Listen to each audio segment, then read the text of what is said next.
Hello, everyone. It's BG here, and yeah, let's just skip the formalities. We all had a great weekend this weekend, I'm sure, because we had probably the most exciting episode of the entire season. And well, I just got home. I'm just relaxing, and I see this whatever you call this here from IGN from Will Heath here. So I've been seeing people who have been harassing this guy, and I gotta say I'm not condoning that. Y'all need to really chill out on that. But at the same time, I can see why you're doing it. Now I'm joined by a special guest. Yeah, so MJ here, and I've been on the channel before. Thank you for having me. And I agree with you, bro. Will Heath, we have nothing against you, dog, but you probably should not be writing about My Hero Academia, especially when you are off the point this much on this review. So, Yeah. So without further ado, let's get into this. So pretty much he talks about how like just for some context, I don't know if it was him who reviewed it, but last week they were really in love with the last episode. So you as like a fan would be like thinking to yourself, oh yeah. So if they like this one, that one, they'll definitely like in this one. And just to preface, I'm not mad about him not liking the episode. I don't really care. It's more about his reasoning, which is because he goes into the fact he's like, yeah, it's a tone. He talks about there's like a tonal mix. Like he's trying because he's like, yeah, he's like, oh yeah, it's good to have like a flow between episodes, but this is ridiculous. It starts in the middle of where the last one ended. Like it starts like right like a second after. Okay, and why is this bad? right. I don't really see how this is like a issue. And it's even more so when he gets into the point where he talks about like, oh yeah, it's awkward that there's hand drawn animation with CGI scenery. I'm like, so you mean like a lot of modern anime these days? It's not really. I'm like, this isn't anything new. It's pretty basic stuff. And just like from the very beginning of the article, you can see right here, talks about how like there's two minor villains, Rappa and Tengai. So I know this might not seem like much, but there's a reason why he's saying that. Because you'll see later on in this article that he believes that this fight is pretty unimportant. So he feels like they're just distractions and anything else. Which let's talk about that for a minute. Okay, you could say that about Tengai, yeah, because he's not really that important. He doesn't have much of a characterization or anything like that. Rappa Rappa is quite an important character, and he's pretty important in the grand scheme of this, in terms of like in the grand scheme of this arc. So, Right. and I mean, you could argue that he wouldn't know this as someone who's just like who's an anime only. I'm presuming, but then again, if he's been the one writing all these reviews, he's definitely not an anime only because he's actually referenced the manga before. Right. So this like his takes on this series are really kind of telling because it kind of goes into like how he calls the episode here like like a Frankenstein's monster of an episode because he's like it moves into a scene that implies some false sense of progress, but it goes into a grinding halt because he feels like we should be moving toward strictly like straight towards overhaul. He feels that there should be no stops, no ops, and I guess because he says like, well, it's fine to have one stop, but multiple stops, that's bad. I was like, so you're telling me they should have no obstacles? I'm I'm a little bit confused here. I'm like, I don't know about you, but it seems to me like you don't have a very good grasp of how like the narrative structure, and at least from what I understand about this person, he's supposed to be a writer as well. And I'm like, if you're a writer, I hate to read what you write. Also, I want to jump in real quick before we move on from this point, but two minor villains. I think people who are watching this video need to also remember the differences between, let's say, the main antagonist for your character versus a minor villain. And I'll bring up an example from Dragon Ball Super. The thieves during the Patafu arc. Those are what you call minor villains because they're only shown for a few seconds. They are literally taken off screen within a few seconds. They all get one-shotted easily by Vegeta, and then Vegeta's counter or copy part ends up becoming the main threat of that entire arc. Whereas Rappa, you can make the argument about Tengai being a minor villain, as you mentioned, but Rappa is the main antagonist that goes toe to toe with Fat Gum and Red Riot. He is, Kirishiba's main obstacle in this episode. He's not like some minor threat that just gets tossed aside. He challenged two of our main heroes, both mentally and physically, for an entire episode straight. So just wanted to point that out. Yes, no, very, very well said. And now he goes into this thing. It's like, and this is okay. I'm like, I know this is like, this might just be me, but he says the fight which pits him and Fat Gum against Rappa and Tengai forms the bulk of the episode's first half, and it's a fairly uninspired fight that looks like to have been choreographed by a child mashing two action figures together. That hurt. That take hurts me on a whole different level because of the fact that this probably some of those punches, some of those movements, the way this is animated is almost like one of the most fluid things I've seen from this season so far. It's amazing. It was dynamic. It was awesome. It's like, and I know that's all like art subjective, so I can't really get on this too much. But it's like it to me, if you say something like this from that fight, especially from the fact that somebody actually pointed this out too. I don't know if you realize this, MJ, but you know how like when there's, most of the time there's like repeated like frames for punches, like fast punches. Most of the time the person's just standing completely still, and their fists are just coming out of nowhere. They're just going really fast, but there's no body movement.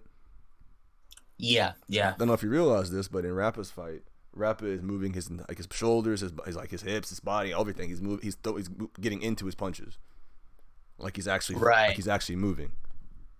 Well, it's funny that you brought that up because I was actually talking to one of my friends earlier, and it's interesting because I've been making this joke. I first made the joke with Bendel, but then I also made the joke with my friend where we said it's funny how One Piece and My Hero is doing Dragon Ball better than current Dragon Ball.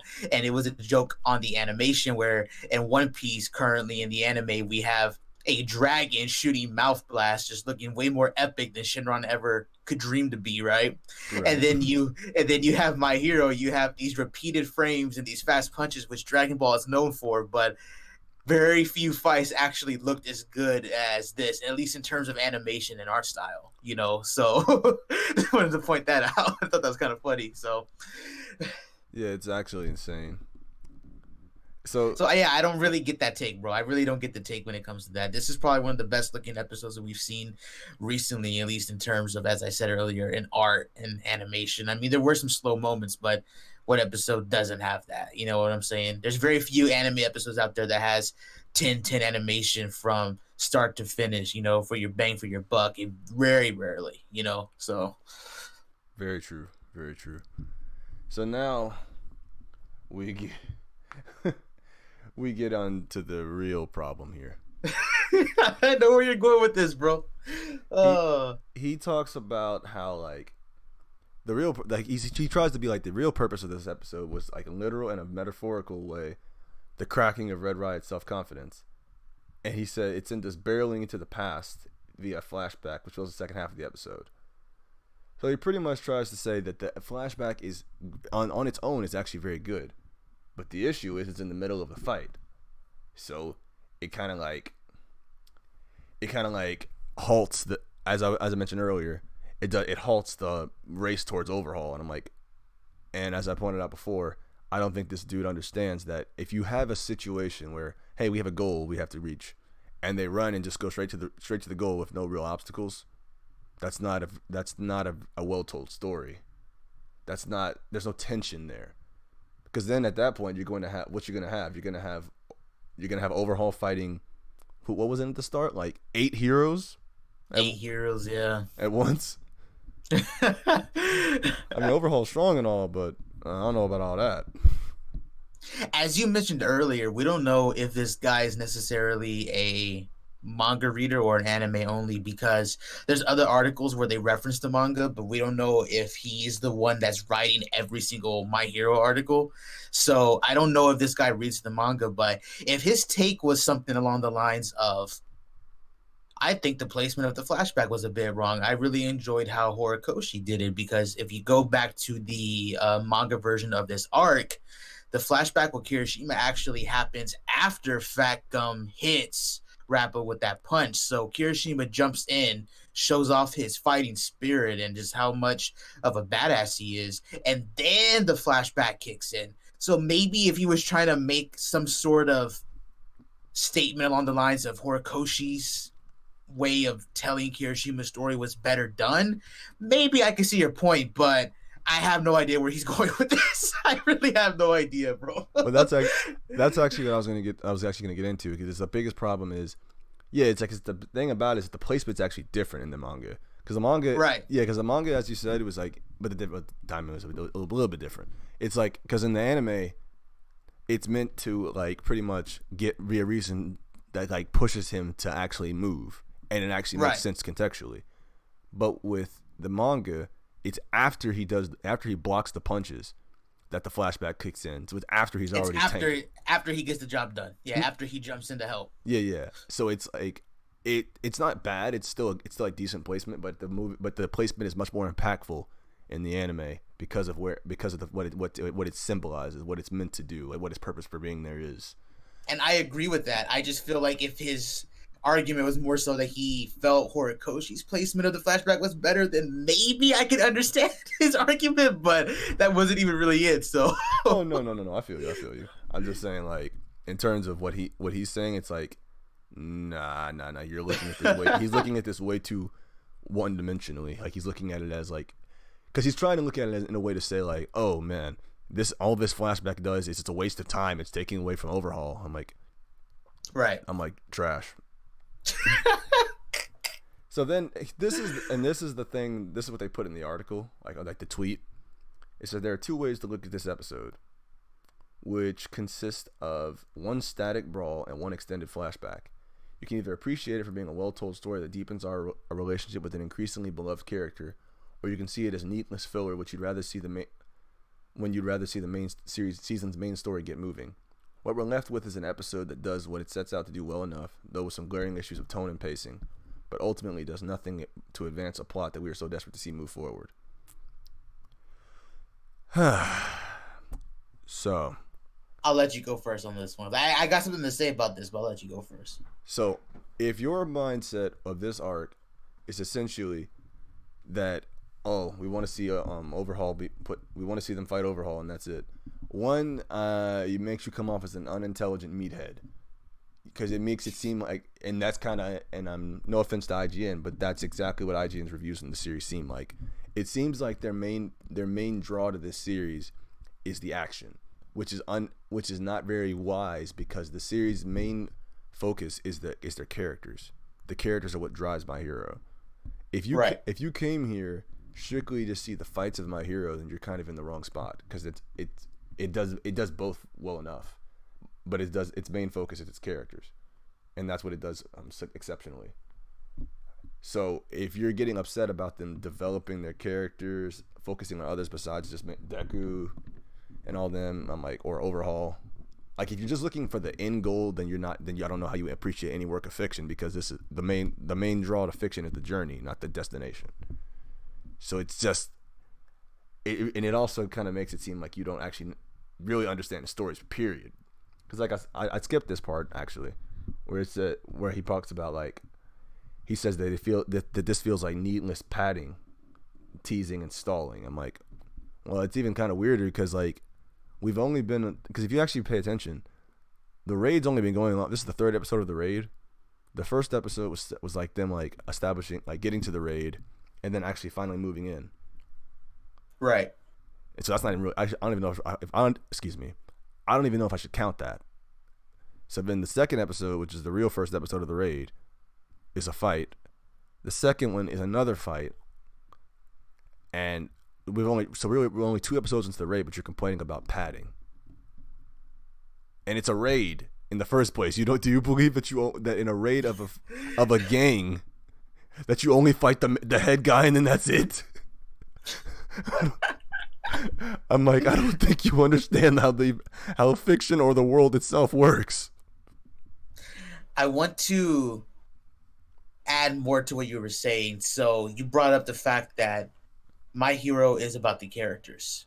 Yeah. And how they progress. I wanted to make note of the fact that you're right. If you think that this raid was supposed to just be, hey, everyone breaks in and then they go straight immediately to Overhaul, and it turns into like this epic 8 long episode fight with each hero getting a shot against Overhaul, that's very meatheadish. And on top of that, you're forgetting the part where, again, it's about the characters. And you don't even really have to be a manga reader to understand this. Just the debut of Unbreakable should tell you that. Like, Kirishima was going to get some spotlight. There was some built up stuff towards that, and he got his moment with the episode Red Riot, the recent episode.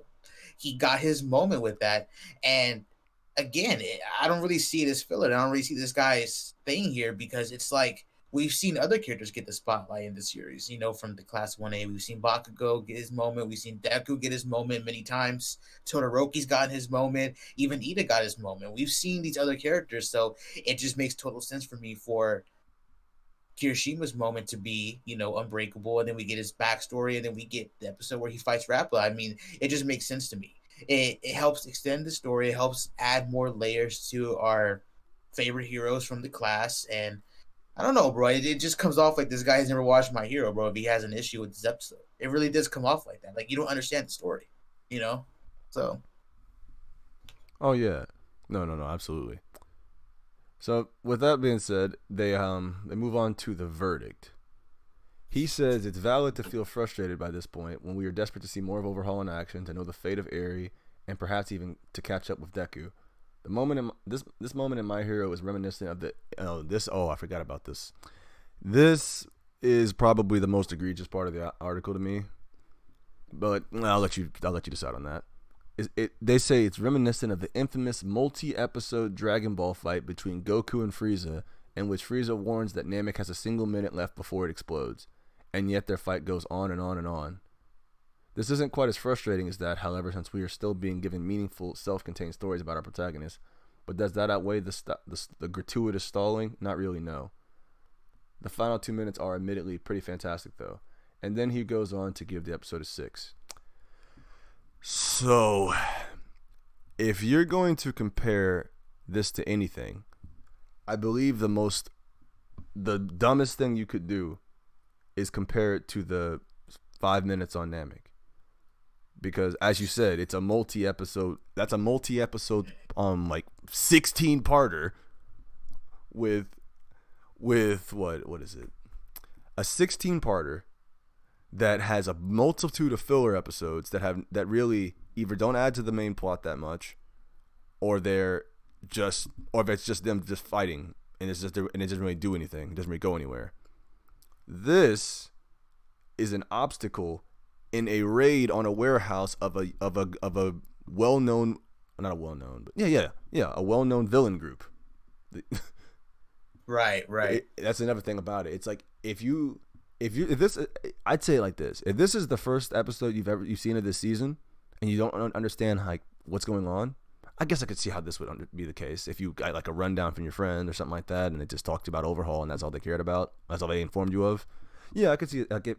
Because it almost comes off to me like he believes that Overhaul is the only person in this group.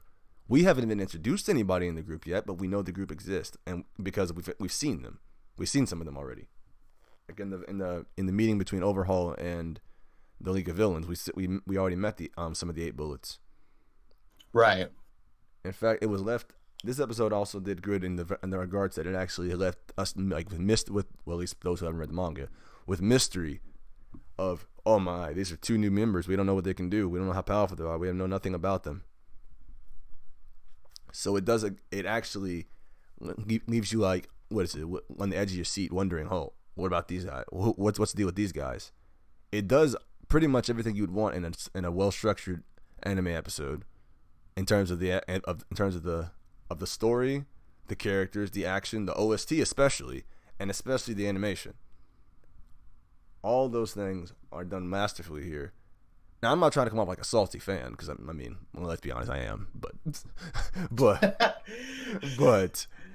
I will call out dumb statements, dumb articles, dumbassery all around. To be honest, I will call that out when I see it. So, MJ, anything else you want to add? No, I agree with what you're saying. I really don't understand this comparison to that. I mean, I don't even know. At this point, I'm just thinking in my head, like, does this guy have any grasp on what he's watching? And again, no disrespect. It's just like, I don't know, bro. You don't really have to be a manga reader to really even pick up on any of the stuff like that. You know, this episode, like you said, had a amazing OST. Besides maybe one little odd placement of Overhaul's trap sound, but over than that, other than that, everything was good, bro. The animation, the art, the everything, bro. The story, the context. I don't know, bro. I don't know. I liked it. I liked it a lot, and so did a lot of other people, because people are coming at this guy, bro. So you know. I mean, like I said, it just shows how that we are in a very passionate fan base. It's one of the few times we can all just come together and attack one person. But the attacks need to stop for real, though. But yeah, well, I kind of got to go with what MJ said earlier. If you have this much of a misunderstanding of how this series is like functions, you're probably not going to enjoy it. You're probably not going to understand it. You probably should just not be reviewing this series. But that's all for us today. So, this is BG Anime here, and I'm and my guest MJxTV. I'm going to leave his links down below. Now, if you agree with us, disagree with us, have anything else to say, leave it down in the comments below, and we'll see you later.